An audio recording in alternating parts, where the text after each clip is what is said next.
What if one place held some of the most valuable fresh water on Earth and some of the most intense struggles over power, industry, and survival? A land shaped by ice a mile thick, a land that powered America's rise and paid a heavy price for it. This is Michigan, and its story is written into the land itself. This is Michigan, a peninsula state surrounded by the greatest collection of fresh water on the planet, a crossroads where European empires clashed for control of a continent, and a forge where industrial might reshaped human civilization. Long before automobile assembly lines revolutionized manufacturing, before copper and iron ore fueled America's industrial ascent, and before fur traders paddled inland seas in birch-bark canoes, this land witnessed transformations written in glacial scars and ancient shorelines. Long before automobile assembly lines revolutionized manufacturing, before copper and iron ore fueled America's industrial ascent, and before fur traders paddled inland seas in birch-bark canoes, this land witnessed transformations written in glacial scars and ancient shorelines. The first people's ancient migrations and copper culture. The human story of Michigan begins as glaciers retreated, leaving behind a landscape completely reshaped by ice. Around 11,000 BCE, Paleo-Indian peoples followed caribou and mastodon across a terrain of tundra, scattered spruce forests, and countless meltwater lakes. These earliest inhabitants were highly mobile hunters. Following game along shorelines of glacial lakes far larger than today's Great Lakes, they crafted distinctive fluted spear points, hunted with outlaws, and left behind kill sites and tool caches that archaeologists still discover windows into a world where megafauna roamed and human populations were sparse, scattered bands navigating an environment in constant flux. As the climate warmed and forests expanded, the archaic period peoples developed increasingly sophisticated adaptations to Michigan's changing environment. Between 8,000 and 1000 BCE, they learned to exploit the region's abundant resources, fishing the lakes and rivers, gathering nuts and berries, hunting deer and elk, and expanding hardwood forests. They developed groundstone tools, created elaborate burial practices, and established seasonal movement patterns that maximized resource availability. Along the Great Lakes shorelines, they harvested fish in enormous quantities, developing preservation techniques that allowed storage for winter months. These weren't primitive peoples struggling to survive, but sophisticated societies with deep knowledge of ecology, seasonal patterns, and resource management. The most remarkable achievement of Michigan's ancient peoples was the Old Copper culture, which emerged around 6000 BCE on the Quinault Peninsula and Isle Royale, making it among the oldest known metalworking traditions anywhere on Earth. Native peoples discovered pure copper deposits, some nuggets weighing tons, exposed on the surface or accessible through simple mining. Unlike later societies that smelted ore, these ancient miners worked native copper through cold hammering and annealing, creating spear points, knives, axes, fishhooks, and ornaments of stunning sophistication. They dug thousands of mining pits, some over 30 feet deep, using stone hammers and fire to crack rock, then extracted copper with wooden levers and stone tools. The scale was immense. Archaeologists estimate ancient miners removed over 1.5 billion pounds of copper from the Quinault region over thousands of years. This copper traveled across incredible distances through complex trade networks. Copper artifacts from Michigan's deposits have been found in archaeological sites throughout eastern North America, from the Atlantic coast to the Gulf of Mexico, from the Great Plains to the Appalachians. The metal represented wealth, power, and sacred significance. It appeared in burial mounds of honored dead, accompanied the remains of children and leaders, and served both practical and ceremonial purposes. The people who controlled copper sources wielded enormous influence, and the trade routes that carried copper also carried ideas, technologies, and cultural influences that shaped societies across the continent. The Woodland period, beginning around 1000 BCE, brought profound cultural changes. Peoples began creating elaborate earthworks and burial mounds, with the Adena and later Hopewell cultures building ceremonial centers of remarkable complexity. In Michigan, the Norton Mounds near Grand Rapids represent one of the largest and most significant Hopewell sites, containing burials with copper artifacts, marine shell beads, obsidian from the Rocky Mountains, and mica from the Appalachians of trade networks spanning thousands of miles. These weren't random graves but carefully constructed mortuary complexes reflecting sophisticated beliefs about death, afterlife, and cosmology. The effort required to build these mounds, moving thousands of cubic yards of earth, conducting elaborate ceremonies, and gathering exotic materials, demonstrates social organization, surplus production, and spiritual systems of considerable complexity.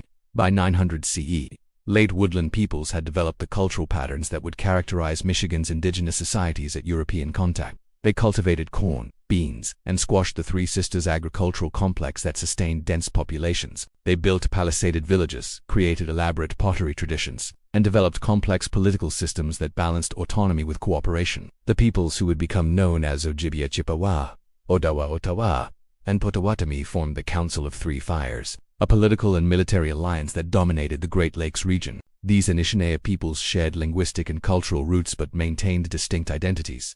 territories, and specializations within their alliance. The Ojibwe controlled the northern forests and lake shorelines, masters of wild rice harvesting, fishing, and birchbark canoe construction. Their canoes were technological marvels, lightweight, durable, easily repaired, and capable of carrying enormous loads through rivers, across lakes, and over portages. The Odawa, whose name means traders, controlled critical waterways and served as intermediaries in regional trade networks.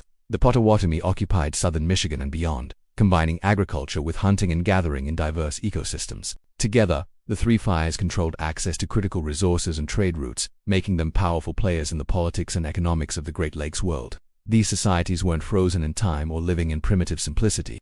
They were dynamic, changing cultures, adapting to environmental shifts, population pressures, and interaction with neighboring peoples. They developed sophisticated ecological knowledge understanding for a succession, managing wildlife populations through controlled burning, and maintaining productive fisheries through seasonal harvesting patterns. Their social systems balanced individual autonomy with collective decision-making through councils and consensus. Their spiritual beliefs integrated deeply with landscape, seeing spirits in rocks, trees, and waters, and understanding humans as embedded within rather than separate from nature.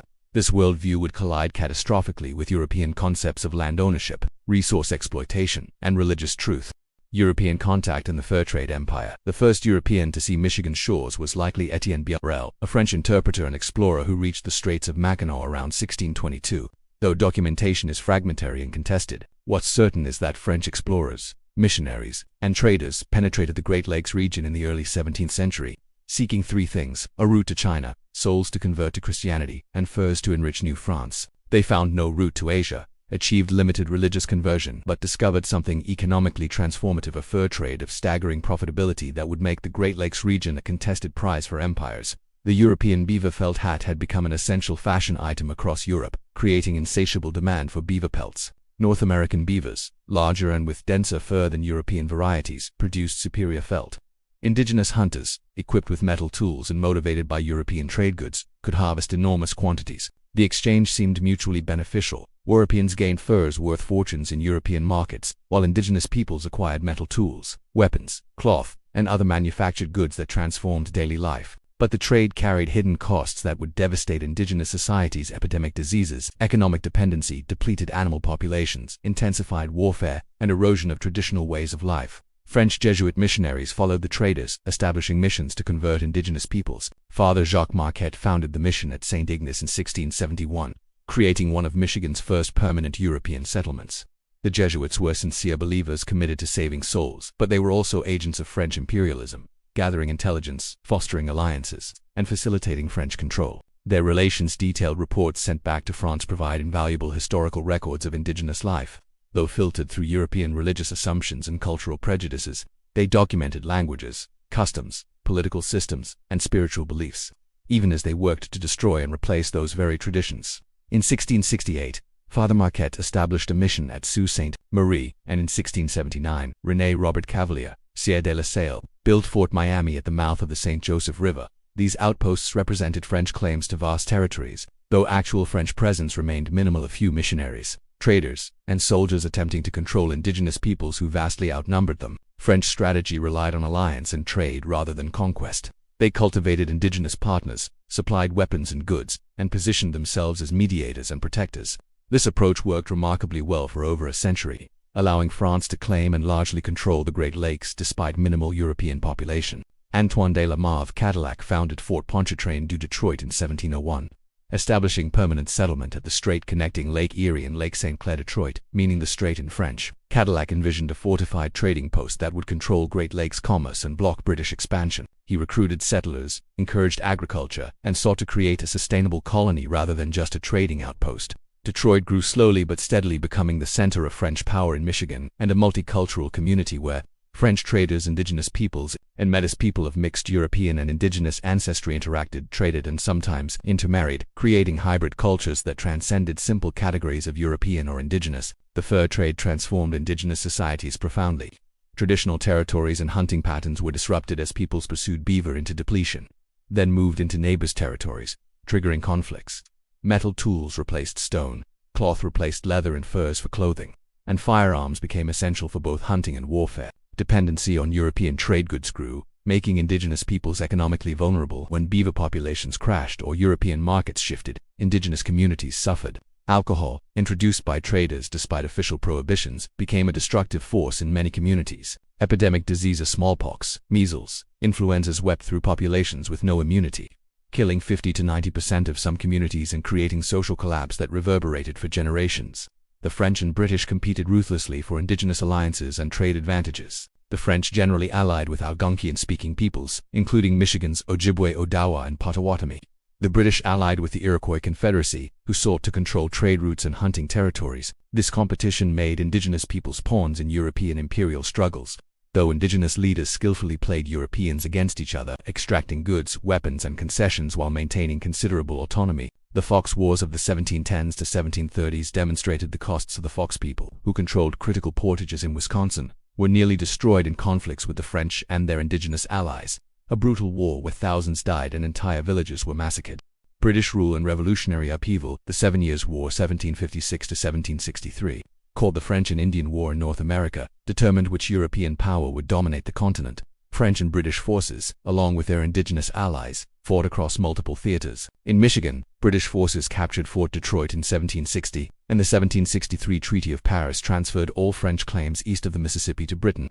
For French settlers and traders in Michigan, little changed immediately. The same families continued farming, the same traders operated, and the same priests administered sacraments. But for indigenous peoples, British rule brought ominous changes. The British, unlike the French, saw no need to cultivate indigenous alliances with generous gift-giving and diplomatic finesse. British Commander Lord Geoffrey Amherst viewed indigenous peoples with contempt, cut off the gifts and supplies that had maintained French alliances, and adopted policies that indigenous leaders perceived as disrespectful and threatening. Rumors spread that the British intended to seize indigenous lands, eliminate traditional rights, and subordinate indigenous peoples to colonial authority. These fears proved well-founded. British colonial settlers were already pushing across the Appalachians, squatting on indigenous lands despite royal proclamations forbidding such settlement. In 1763, Pontiac, an Odawa war leader based near Detroit, organized a multi-tribal coalition to drive the British from the Great Lakes. Pontiac's War was one of the most successful indigenous resistance movements in American history. Indigenous warriors captured 8 of 12 British forts in the region through surprise attacks, sieges, and strategic brilliance. Fort Detroit, however, proved difficult. Pontiac laid siege for 5 months, but French settlers within the fort refused to join the rebellion, and British reinforcements eventually arrived. The siege failed, but the wider campaign succeeded in demonstrating that British control was tenuous and that indigenous peoples could organize effective military resistance. The British eventually negotiated peace through a combination of military reinforcement, diplomatic concessions, and exhaustion on both sides. The Royal Proclamation of 1763 attempted to stabilize relations by forbidding colonial settlement west of the Appalachians, reserving western lands for indigenous peoples. This satisfied no one. Indigenous peoples had already lost faith in British promises, while American colonists viewed the proclamation as tyrannical restriction on their expansion. The contradiction between British imperial policy and colonial ambitions would contribute to revolutionary tensions. During the American Revolution, Michigan remained under British control and served as a base for British indigenous military operations against American settlements. Most indigenous peoples allied with Britain, recognizing that American independence meant frontier expansion and land seizure. British officers supplied weapons, coordinated campaigns, and encouraged indigenous raids on American settlements in Kentucky, Pennsylvania, and Ohio. Detroit became a strategic center for these operations, launching expeditions that terrorized American frontier communities and drew American resources away from Eastern campaigns. The 1783 Treaty of Paris, ending the Revolutionary War, transferred Michigan and all territory south of the Great Lakes to the United States, but Britain refused to evacuate forts, including Detroit, for another 13 years. British officials claimed they were holding the forts as leverage to force American compliance with treaty provisions regarding loyalist property and debts. In reality, they were maintaining control of the lucrative fur trade and supporting indigenous resistance to American expansion. This period of legally American but effectively British lasted until the Jay Treaty of 1794 finally forced British evacuation. Indigenous peoples found themselves in an impossible position. The Treaty of Paris transferred their lands to the United States without their consent or participation. They had not been defeated militarily, yet Europeans had drawn lines on maps that gave their territories to a nation they had fought against and that clearly intended to seize their lands. The stage was set for decades of conflict as American expansion collided with indigenous determination to retain homelands.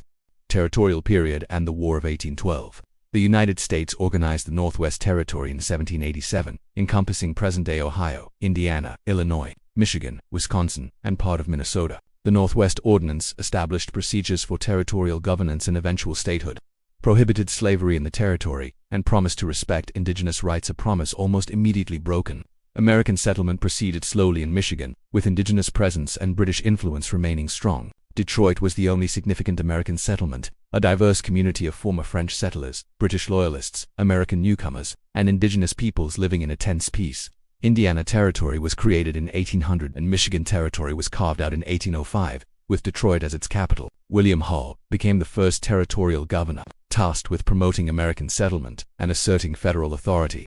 Days after the territory was established, fire destroyed nearly all of Detroit, burning wooden structures to the ground and leaving residents homeless. The disaster proved transformative. Territorial Judge Augustus Woodward designed a new street plan inspired by Pierre L'Enfant's Washington, D.C. layout, with broad diagonal avenues radiating from central hubs. The plan was too grand for Detroit's modest population, but portions survived and gave the city its distinctive character. The War of 1812 brought Michigan to the center of American-British conflict.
Tecumseh, the brilliant Shawnee leader who had nearly created a pan-indigenous confederation capable of resisting American expansion, died in the battle. His death shattered indigenous resistance in the region.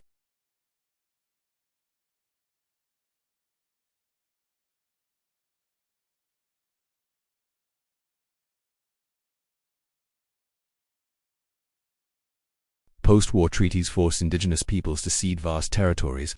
The Treaty of Detroit in 1807 had already taken most of southeastern Michigan. The Treaty of Saginaw in 1819 extracted millions of acres in central Michigan. Treaty followed treaty, each shrinking indigenous landholdings until only small reservations remained. The government used a combination of debt, alcohol, bribery, and coercion to extract these cessions, often negotiating with leaders who lacked authority to sell land or who signed under duress. Indigenous peoples who remained faced constant pressure to adopt American ways, abandon communal land ownership, convert to Christianity, send children to schools that suppressed indigenous languages and cultures, and ultimately disappear into American society. The opening of the Erie Canal in 1825 transformed Michigan's accessibility. Previously, reaching Michigan required dangerous ocean voyages around the Atlantic coast, up the St. Lawrence River, and across the Great Lakes, or arduous overland journeys through disease-ridden frontiers. The Erie Canal created a water route from the Atlantic to the Great Lakes, cutting travel time and cost dramatically. Settlers poured in: New Englanders, New Yorkers, Germans, Irish, and others seeking land, opportunity, and a fresh start. Michigan's population exploded from 8,000 in 1820 to 212,000 by 1840, transforming the territory from remote frontier to rapidly developing region ready for statehood. Statehood, settlement, and resource extraction. Michigan's path to statehood hit an unexpected obstacle: a border dispute with Ohio over the Toledo Strip, a 5 to 8 mile wide section along Michigan's southern border that included the strategically and economically valuable port of Toledo. Both territories claimed the area based on ambiguous colonial boundaries. Ohio achieved statehood in 1803 with the Strip included, but Michigan refused to accept the loss.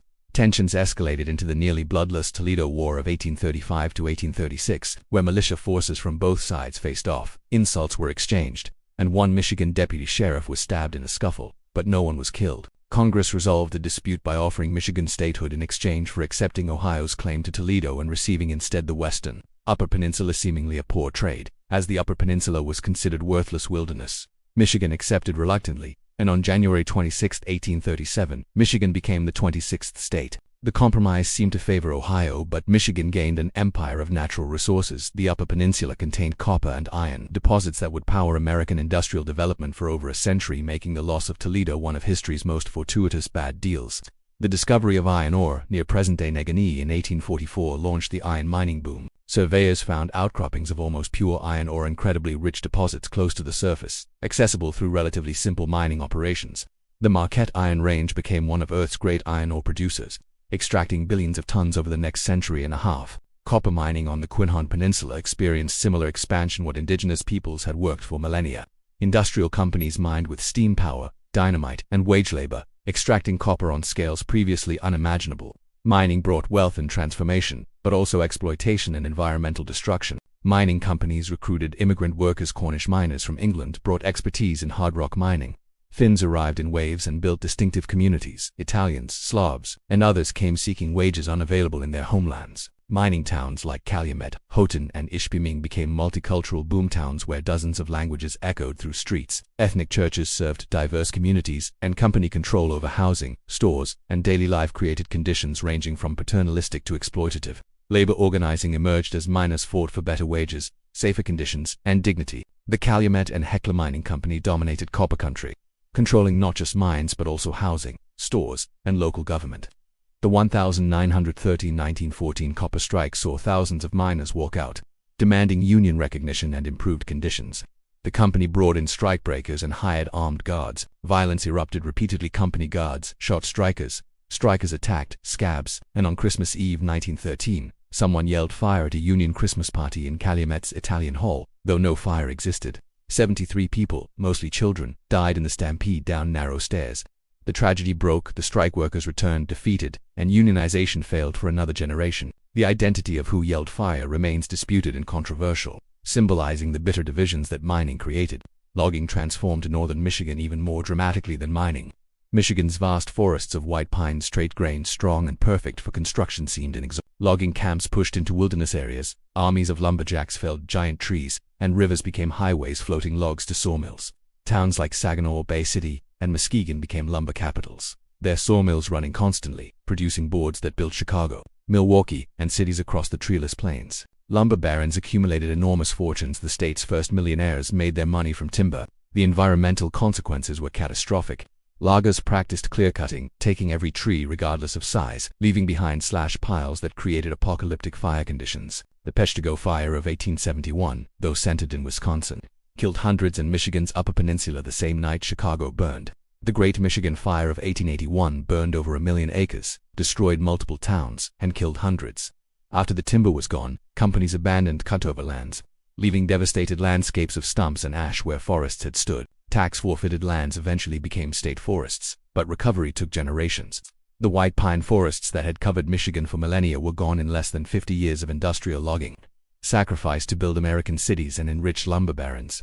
Industrial Revolution and the birth of the automobile. By the late 19th century, Michigan's economy was diversifying beyond resource extraction. Detroit's strategic location at the nexus of Great Lakes shipping lanes, rail connections, and proximity to coal and iron made it an ideal manufacturing center. Companies produced stoves, railcars, pharmaceuticals, tobacco products, and machinery. The city attracted skilled workers, entrepreneurs, and capital investment.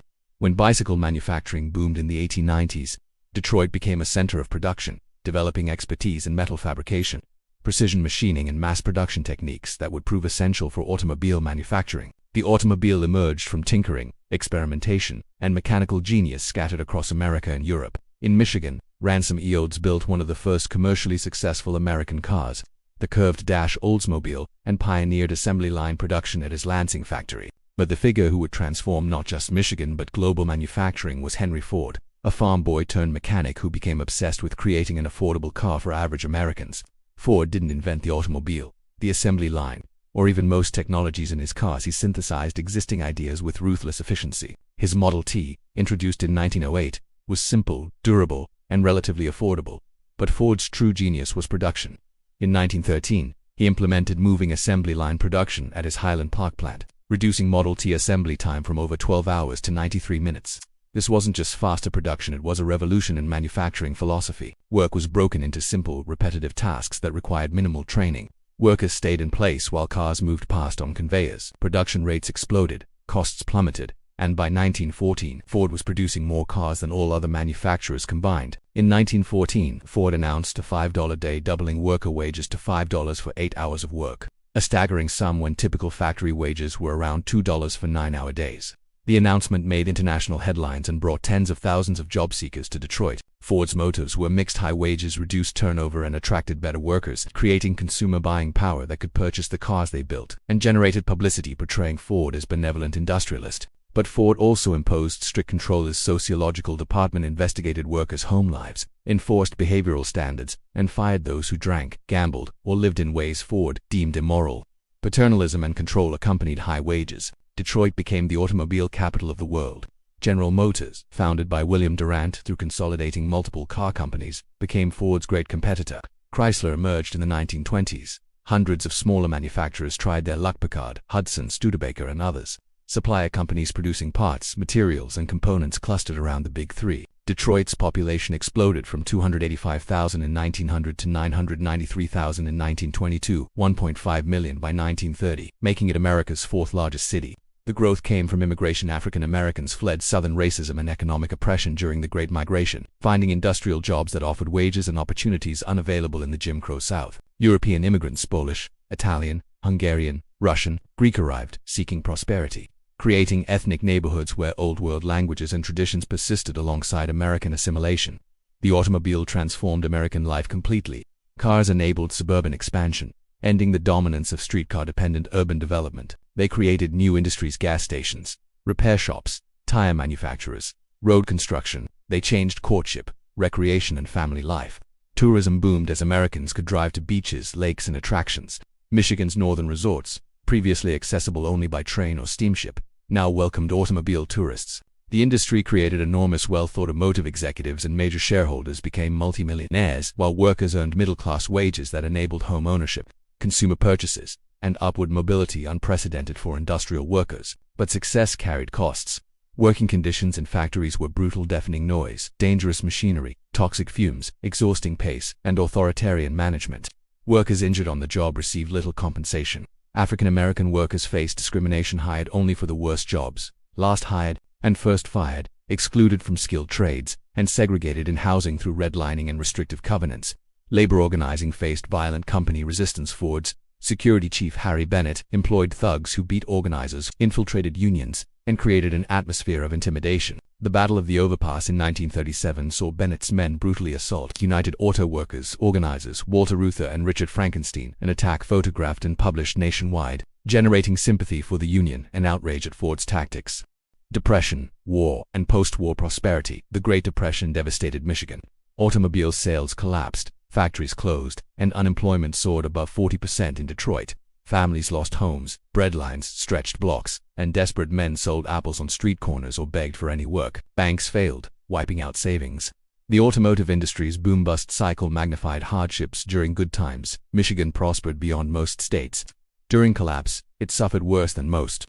The Depression shattered the myth that industrial capitalism guaranteed endless prosperity and exposed the vulnerability of workers dependent on corporate employment. Franklin Roosevelt's New Deal brought relief programs, public works projects, and labor law reforms. The Works Progress Administration employed thousands building schools, post offices, parks, and infrastructure across Michigan. The Civilian Conservation Corps put young men to work on conservation projects, planting trees in cut-over forests, building state park facilities, and constructing fire roads. The National Labor Relations Act of 1935 protected workers' rights to organize, though enforcement remained spotty and company resistance continued. The labor movement exploded in the late 1930s. The United Auto Workers affiliated with the Congress of Industrial Organizations. Organized sit-down strikes where workers occupied factories rather than picketing outside, a tactic that prevented companies from bringing in strikebreakers and forced negotiation. The Flint sit-down strike of 1936-1937 at General Motors plants lasted 44 days. Workers occupied factories, sleeping on car seats, organizing entertainment, and refusing to leave despite police attempts to evict them. Governor Frank Murphy refused to send in troops to forcibly remove strikers, and GM eventually negotiated, recognizing the UAW and establishing collective bargaining. The victory transformed American labor relations within 2 years. The UAW organized all major auto manufacturers, winning contracts that brought grievance procedures, seniority rights, and steadily improving wages and benefits. World War II pulled Michigan out of depression through defense production on mind-boggling scales. Detroit became the arsenal of democracy, converting automobile plants to military production. Ford's Willow Run plant produced B-4 Liberator bombers at peak rates of 1 per hour for engine-heavy bomber rolling off the assembly line faster than companies had once built cars. General Motors produced tanks, trucks, aircraft engines, and weapons. Chrysler built tanks. The transformation was total. Civilian car production ceased entirely from 1942 to 1945, while military production employed hundreds of thousands. Women flooded into factories, taking jobs previously closed to them, symbolized by Rosie the Riveter, riveting aircraft wings and proving that gender had nothing to do with capability. The war accelerated the Great Migration as African Americans streamed north seeking defense jobs. Detroit's black population doubled during the 1940s. But African Americans faced virulent racism restricted to overcrowded neighborhoods by redlining and discriminatory real estate practices, excluded from many public spaces, harassed by police, and resented by white workers who viewed them as job competition. Tensions exploded in the 1943 Detroit race riot, sparked by a fight at Belle Isle Park that escalated into 3 days of racial violence. White mobs attacked black citizens, black residents fought back, and federal troops finally restored order. 34 people died, hundreds were injured, and the riot exposed racial hatred simmering beneath wartime unity rhetoric. Post-war prosperity brought Michigan its golden age. Pent-up consumer demand, returning veterans with GI Bill benefits, and booming automobile sales created unprecedented prosperity. Auto workers unionized under the UAW-1 contracts called the Treaty of Detroit Agreements that traded labor peace for steady wage increases, health benefits, pensions, and cost of living adjustments. This was the height of American industrial labor power. Workers without college degrees earning middle-class wages, buying homes in suburbs, purchasing consumer goods, and sending children to college. Michigan seemed to prove that industrial capitalism, properly regulated and unionized, could deliver broadly shared prosperity. Suburbanization exploded. Federal highway construction, mortgage subsidies favoring new suburban construction over urban rehabilitation, and white flight fleeing neighborhood integration accelerated urban decline. Detroit, which peaked at 1.8 million residents in 1950, began hemorrhaging population. Whites moved to suburbs like Dearborn, Warren, Livonia, and dozens of others, taking tax base and political power with them. African Americans, restricted by housing discrimination from following, remained concentrated in deteriorating urban neighborhoods with declining city services, underfunded schools, and disappearing job opportunities as factories also This pattern prosperous white suburbs surrounding declining urban cores became Michigan's defining spatial reality. Decline, deindustrialization, and crisis. The 1967 Detroit Rebellion, called a riot by some, an uprising by others, was one of America's most destructive civil disturbances. It began with a police raid on an unlicensed bar, but the explosion reflected years of accumulated grievance-sized police brutality, housing discrimination, unemployment, urban renewal that destroyed black neighborhoods, and broken promises of civil rights progress. For 5 days, Detroit burned looting, arson, sniper fire, and police and military response that killed 43 people, injured thousands, and destroyed over 2,000 buildings. President Johnson sent in Army paratroopers. The images broadcast worldwide: tanks on American streets, burning buildings. Armed soldiers shattered Detroit's image and accelerated white and business flight. The rebellion's causes were complex, but consequences were clear. Detroit's decline accelerated. Businesses relocated to suburbs or left Michigan entirely. Insurance companies redlined entire neighborhoods, making rebuilding nearly impossible. The destruction of 12th Street Commercial District eliminated black-owned businesses and neighborhood institutions. White flight intensified. Over 300,000 white residents left Detroit during the 1970s, while black residents increased, creating a majority black city increasingly isolated from suburban economic growth. Coleman Young, elected Detroit's first black mayor in 1974, fought to stabilize the city, but faced impossible challenges: decline in tax base, suburban hostility, federal neglect, and economic forces beyond local control. Foreign competition devastated Michigan's automotive dominance. Japanese manufacturers Toyota, Honda, Nissan produced reliable, fuel-efficient cars that American manufacturers struggled to match. The 1973 oil crisis made fuel efficiency crucial, and American gas guzzlers suddenly seemed obsolete. Market share eroded steadily from near monopoly in the 1950s to increasing competition in the 1970s and 80s.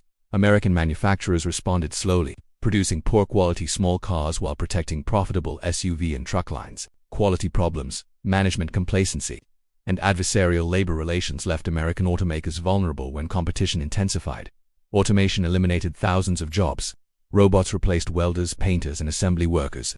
Just-in-time inventory systems reduced need for warehousing workers. Computer systems reduced need for clerical staff. The jobs that remained required more education and technical skills. Factory employment in Michigan peaked around 1970 and declined steadily thereafter, event when production increased. Fewer workers were needed. Communities dependent on single factories were devastated when plants closed. Flint, once a thriving GM company town, lost tens of thousands of jobs as GM downsized. The city never recovered, population collapsed, poverty soared, and infrastructure crumbled. The 2008 financial crisis nearly destroyed Michigan's automotive industry. GM and Chrysler, burdened with legacy costs, poor products, and declining market share, faced bankruptcy. The federal government orchestrated controversial bailouts, billions in loans and equity investments that saved the companies but required painful restructuring, wage cuts, plant closures, and bankruptcy proceedings. Ford, financially stronger, survived without bailout funds. The rescues worked, companies recovered, returned to profitability, and paid back government loans, but tens of thousands of jobs disappeared permanently. Wages for new hires were cut dramatically, and Michigan's unemployment rate hit 14%, among the nation's highest. The Flint water crisis of 2014 to 2019 became a national scandal and symbol of governmental failure. To save money, emergency managers appointed by the state switched Flint's water source from Detroit's system to the Flint River without proper treatment. Corrosive water leached lead from aging pipes, poisoning children and causing a Legionnaire's disease outbreak that killed at least 12 people. Officials dismissed residents' complaints, denied problems existed, and allowed the poisoning to continue for 18 months despite evidence. The crisis exposed environmental racism. Would a wealthy, predominantly white community have been treated so callously? Criminal charges were filed against officials. Settlements reached with victims, but the betrayal of public trust and harm to children were irreversible.